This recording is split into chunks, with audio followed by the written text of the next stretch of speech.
4년이었습니다. 무려 4년. 그 기나긴 기다림의 끝에서 대한민국의 심장, 광화문이 보라색으로 물들었습니다. 군복을 벗고 무대로 걸어 나온 방탄소년단의 귀환은 단순한 컴백이 아니었거든요. 경복궁을 배경으로 전 세계 3억 명이 숨죽여 지켜보는 가운데 펼쳐진 이 무대는 음악을 넘어선 문화 외교의 현장이었습니다.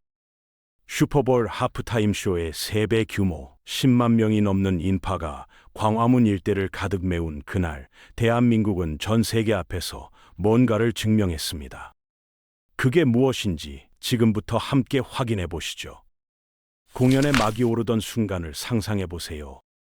드론 카메라 한 대가 북악산 능선을 가로질러 경복궁 위를 유유히 날아오릅니다. 웅장한 기와지붕이 화면을 가득 채우는 그 순간, 전 세계 3억 명의 시청자들은 자신도 모르게 숨을 멈출 수밖에 없었을 겁니다. 이건 그냥 콘서트 오프닝이 아니었거든요. 대한민국이 세계를 향해 보내는 하나의 당당한 선언이었습니다. 광화문 월대 위에 도열한 무용수 50명, 그들이 천천히 길을 열자 그 사이로 7명이 걸어 나왔습니다. 마치 조선의 왕이 행차하듯 당당하고 느린 걸음으로요. 현장에서 이 장면을 직접 목격한 한 30대 직장인은 나중에 이렇게 말했습니다. 소름이 돋아서 눈물이 났는데 내가 왜 우는지도 몰랐어요. 라고요. 자랑스러움과 벅찬 감동이 한꺼번에 밀려오는 그 감정, 한국인이라면 충분히 이해하실 수 있을 겁니다. 지켜보던 저도 가슴이 먹먹해졌거든요. 무대는 광화문의 정령을 담아낸 큐브형 구조물로 설계됐는데 거대한 빛과 영상이 어우러지며 600년 된 고궁이 살아 숨쉬는 것 같은 착각을 불러일으켰습니다. 그리고 드디어 첫 곡, 아리랑의 선율을 품은 신곡 바디 투 바디가 광화문 광장을 가득 울렸습니다. 전통 국악의 선율이 현대 팝 비트 위에 얹히는 그 순간은 단순한 음악이 아니었습니다. 수백 년을 이어온 우리 민족의 정서가 세계 무대로 힘차게 뻗어나가는 역사적인 순간이었거든요. 서울 한복판에서 전통과 현대가 하나로 만나는 그 광경을 바라보며 현장의 수많은 관객들은 눈물을 감추지 못했습니다. 이날의 오프닝은 그 자체로 이미 하나의 역사였죠. 근데 이날 공연이 단순한 떼창 축제로 끝나지 않은 이유가 있습니다. 바로 음악 안에 담긴 메시지 때문이었거든요. 신곡의 가사를 처음 들었을 때 많은 사람들이 멈칫했습니다. 총칼을 버리자. 증오를 내려놓자. 어차피 짧은 인생 함께 즐기자. 지금 이 순간 전 세계 곳곳에서 총성이 울리고 있는 현실 속에서 광화문 한복판에서 울려 퍼진 이 메시지는 그냥 노랫말이 아니었습니다. 누군가에겐 위로였고 누군가에겐 간절한 바람이었으며 또 누군가에겐 오래 잊고 살았던 진심이었을 겁니다. 그리고 노래가 끝나갈 무렵 아무도 예상하지 못했던 일이 벌어졌습니다. 국립국악원 연주자들이 아리랑을 연주하기 시작한 거죠. 광화문 광장에 아리랑 선율이 퍼지는 순간 현장은 순식간에 조용해졌습니다. 그 고요함 속에서 흐느끼는 소리가 여기저기서 들려왔거든요. 그런데 더 놀라운 건 따로 있었습니다. 콜롬비아에서 온 팬도, 일본에서 온 팬도, 프랑스에서 온 팬도 아리랑을 따라 부르고 있었다는 겁니다. 한국말도 모르는 이들이 수천 킬로미터를 날아와서 우리 민족의 노래를 함께 부르는 그 장면. 솔직히 이건 설명이 안 됩니다. 그냥 느끼는 수밖에 없는 장면이에요. 음악이 국경을 허문다는 말, 그날 광화문에서 진짜로 목격됐습니다. 숫자 하나를 먼저 드릴게요. 3억 명입니다. 이게 얼마나 큰 숫자냐고요? 미국에서 가장 많은 사람이 보는 TV 방송이 뭔지 아시죠? 슈퍼볼 하프타임 쇼입니다. 그 시청자 수가 약 1억 명인데 이날 방탄소년단 공연은 그 3배였습니다. 넷플릭스를 통해 전 세계 190개국에 동시 생중계된 말 그대로 지구가 함께 본 공연이었던 거죠. OTT 플랫폼 역사상 이런 규모의 라이브 콘서트는 단 한 번도 없었습니다. 넷플릭스가 스포츠 중계에 뛰어들고 유튜브가 슈퍼볼을 넘보던 시대에 한국의 아티스트가 그 모든 기록을 단숨에 갈아치운 겁니다. 서울 광화문에서 시작된 신호가 위성을 타고 아프리카 오지까지, 남미의 작은 마을까지 닿았다는 걸 생각하면 지금도 아찔하거든요. 현장 얘기도 빼놓을 수 없습니다. 하이브, 추산 약 10만 4천 명, 광화문 일대가 사람으로 가득 찼는데 중계 화면엔 세종대왕과 이순신 장군 동상이 그 인파 뒤로 자연스럽게 잡혔습니다. 전 세계 시청자들이 방탄소년단의 무대를 보면서 동시에 대한민국의 역사와 마주한 거죠. 이건 어떤 관광 홍보 영상도, 어떤 외교 행사도 만들어낼 수 없는 장면이었습니다. 그냥 음악 하나가 해낸 일이에요. 이날 무대에서 눈길을 끈 건 음악만이 아니었습니다. 멤버들의 의상을 보는 순간 많은 사람들이 멈칫했거든요. 루이비통도 없고 구찌도 없었습니다. 대신 한국 전통 장군의 갑옷에서 영감을 받은 국내 브랜드 의상이 그 자리를 채웠습니다. 세계 최정상 아티스트가 명품 대신 우리 것을 선택한 그 순간, 그 의미가 예사롭지 않았죠. CNN이 현장 취재에서 특별히 주목한 장면이 있었습니다. 공연장을 찾은 팬들 상당수가 한복에서 영감을 받은 차림을 하고 있었다는 겁니다. 미국에서 온 팬도, 브라질에서 날아온 팬도 저마다의 방식으로 한국 전통 의복을 재해석해서 입고 나타났거든요. 사실 공연 전부터 SNS에선 한복 스타일링 챌린지가 들불처럼 번지고 있었습니다. 전통 놀이개를 현대 액세서리로 활용하고 저고리 실루엣을 재킷에 접목하는 아이디어들이 전 세계 팬들 사이에서 공유되고 있었으니까요. 40대 직장인 이 과장님은 그날 뉴스를 보다가 뭔가 이상한 감정을 느꼈다고 했습니다. 우리가 창피하다고 숨기던 한복을 외국 애들이 멋있다고 입고 서울 한복판을 활보하는 거잖아요. 그 말이 맞습니다. 불과 몇 년 전만 해도 명절에 한복 입기 꺼리던 우리가 이제는 전 세계가 한복을 힙하다고 따라하는 시대를 살고 있는 겁니다. 방탄소년단이 만든 건 음악만이 아니었던 거죠. 공연장 밖에서 새벽 4시부터 자리를 잡고 기다린 사람들이 있었습니다. 두꺼운 패딩을 껴입고 돗자리를 깔고 뜨거운 커피 한 잔을 손에 쥔 채로요.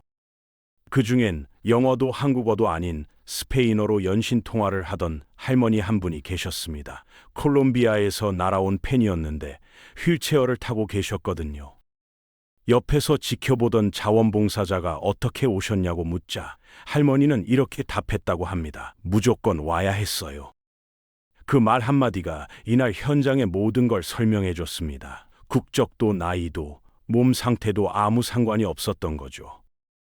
일본에서 온 2대 여성은 비행기 표를 사기 위해 3달을 아꼈다고 했고, 폴란드에서 온 30대 남성은 이게 생애 첫 한국 방문이라며 떨리는 목소리로 인터뷰에 응했습니다. 이들에게 서울은 단순한 여행지가 아니었습니다. 평생 한 번은 꼭 와야 하는 성지였던 거거든요. 공연이 절정에 달했을 때 현장 곳곳에서 눈물을 훔치는 사람들이 보였습니다. 무대를 보며 우는 건데 서로 모르는 사람들이 어깨를 토닥이고 손을 잡아주고 눈빛만으로 공감했습니다.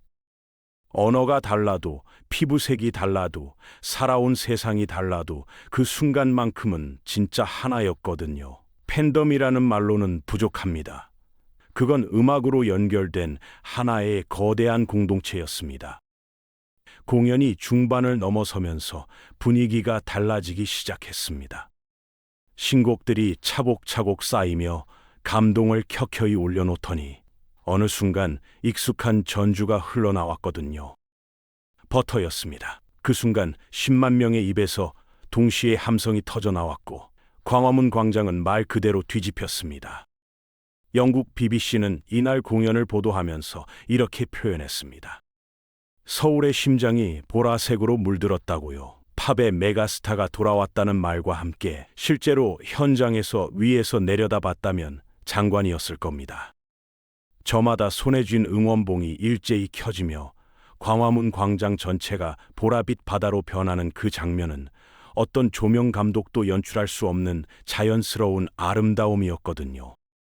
그 중에서도 유독 눈에 띄는 응원봉이 있었습니다.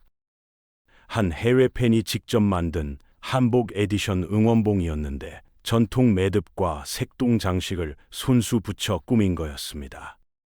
이게 SNS에 올라오자마자 순식간에 퍼져나갔거든요. 팬들의 창의성이 아티스트의 무대와 맞먹는 또 하나의 콘텐츠가 된 겁니다. 그리고 다이너마이트가 시작되던 순간 보라색 빛이 광장을 가득 채우며 밤하늘과 하나가 됐습니다. 그 빛 속에서 세종대왕 동상이 말없이 내려다보고 있었거든요. 600년 전 이 땅의 언어를 만든 왕이 그 언어로 전 세계를 울린 노래를 듣고 있었던 셈입니다. 사실 이 공연이 열리기 전까지 걱정하는 목소리가 적지 않았습니다. 10만 명이 넘는 인파가 광화문 한복판에 몰린다는 소식에 시민들 사이에서 우려가 나왔거든요. 누구나 기억하고 있는 그날의 아픔이 있으니까요. 그 걱정이 결코 기우가 아니었다는 건 우리 모두 알고 있습니다. 그래서 이번엔 달랐습니다. 경찰 6,700명을 포함해 총 1만 5천여 명의 안전 인력이 광화문 일대에 배치됐습니다. 테러 예방 전담팀이 따로 꾸려졌고 군중 밀집 상황을 실시간으로 모니터링하는 시스템도 가동됐거든요. 보이는 곳에도 보이지 않는 곳에도 사람이 있었습니다. 세심함은 거기서 끝나지 않았습니다. 티켓 소지자 2만 2천 명을 위해 준비된 화장실만 2,550개였습니다. 대규모 야외 행사에서 화장실 문제가 얼마나 큰지는 한 번이라도 가보신 분들은 다 아시잖아요. 주최 측은 그 디테일까지 놓치지 않은 겁니다. 결과는 어땠을까요? 10만 명이 넘는 인파가 모인 그 공연에서 단 한 건의 안전사고도 발생하지 않았습니다. 이 사실 하나가 얼마나 대단한 건지 해외 언론들이 먼저 알아봤습니다. 공연 자체만큼이나 이 완벽한 운영을 집중 조명했거든요. 대한민국이 음악으로만 세계를 놀라게 한 게 아니었습니다. 준비하는 방식으로도 세계의 기준이 된 겁니다.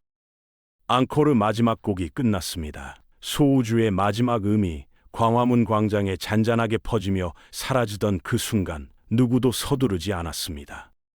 10만 명이 넘는 인파가 한꺼번에 빠져나가야 하는 상황이었는데 놀랍게도 현장은 조용했거든요. 안전요원의 안내 방송이 흘러나오자 팬들은 구역별로 차례를 기다렸습니다. 지정석 관객들은 20분이 넘는 대기 시간에도 불평 한마디 없이 자리를 지켰거든요. 평소 같으면 출구 앞에 한꺼번에 몰릴 법한 상황인데 이날만큼은 달랐습니다. 마치 오랫동안 이 순간을 연습이라도 해온 것처럼 모두가 질서 있게 움직였습니다. 이 장면을 취재하던 한 외신 기자는 믿을 수 없다는 표정으로 카메라를 계속 돌렸다고 합니다. 본국에서 이런 규모의 공연이 끝나면 어떤 혼란이 벌어지는지 너무 잘 알고 있었으니까요. 그에게 이날 광화문의 퇴장 장면은 공연만큼이나 충격적인 광경이었을 겁니다. 사실 이건 단순한 매너의 문제가 아니었습니다. 아티스트를 아끼는 마음이 행동으로 드러난 거거든요.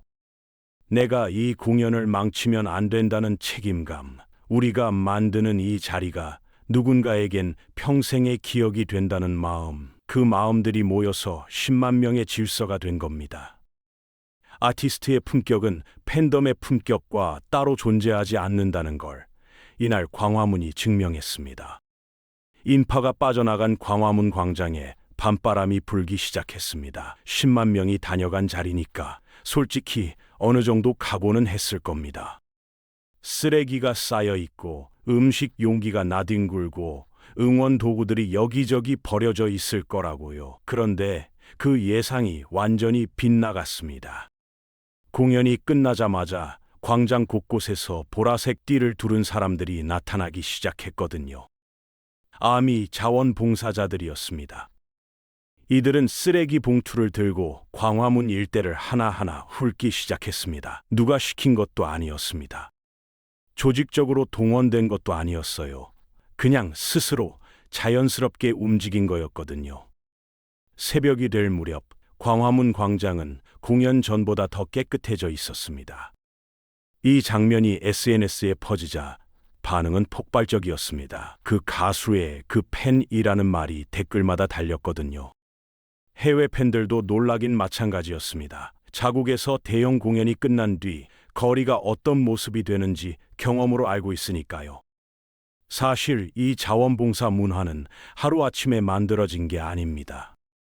오랜 시간 팬덤 안에서 자연스럽게 자리 잡은 문화였거든요. 공연 전부터 걱정의 눈길을 보내던 인근 상인들과 시민들도 이 장면 하나로 마음이 풀렸다고 했습니다. 음악으로 세상을 감동시키고 행동으로 신뢰를 얻은 겁니다. 이게 진짜 팬덤의 힘이었습니다. 공연이 끝난 다음 날 아침 음반 판매 집계 숫자가 떴습니다. 발매 단 하루 만에 400만 장, 숫자를 보고도 한동안 멍했다는 사람들이 많았거든요. 요즘 같은 스트리밍 시대에 실물 음반이 하루에 400만 장 팔린다는 게 어떤 의미인지 감이 잘 안 오실 수도 있습니다. 쉽게 말하면 전 세계 음악 시장이 통째로 흔들린 겁니다. 타이틀곡은 전 세계 99개국 아이튠즈 차트 정상을 동시에 차지했습니다. 지구상의 나라가 몇 개인지 아시죠? 195개국입니다. 그중 99개국에서 동시에 1위를 했다는 건 지구 절반이 같은 노래를 들었다는 얘기거든요. 광화문에서 시작된 음악이 하루 만에 지구 반 바퀴를 돌아버린 겁니다. 물론 비판의 목소리가 아예 없었던 건 아닙니다. 도심 한복판에서 대규모 행사를 여는 것에 대한 불편함을 토로하는 시민들도 있었거든요. 그건 충분히 이해할 수 있는 반응이었습니다. 하지만 공연을 직접 목격하거나 중계로 지켜본 대다수 시민들의 반응은 달랐습니다. 온라인 커뮤니티에는 세종대왕님도 오늘은 뿌듯해 하실 것 같다는 댓글이 수천 개의 공감을 받으며 올라왔거든요. 우리 것을 당당하게 들고 나가 세계를 감동시킨 그 자랑스러움, 한국인이라면 누구나 느꼈을 겁니다. 방탄소년단은 그날 음악과 숫자로 동시에 역사를 썼습니다. 광화문 공연이 끝나고 며칠이 지났지만 그날의 잔상은 쉽게 사라지지 않습니다. 음악이 있었고 역사가 있었고 사람이 있었던 그 무대는 단순한 컴백 공연이 아니었거든요. 방탄소년단은 그날 아티스트가 아닌 민간 외교관이었고 광화문은 공연장이 아닌 대한민국의 얼굴이었습니다. 전문가들은 이번 성공이 K컬처가 나아가야 할 방향을 직접 보여준 사건이라고 입을 모읍니다. 그들이 다음에 어떤 무대로 세계를 다시 놀라게 할지 계속 주목해 주시기 바랍니다.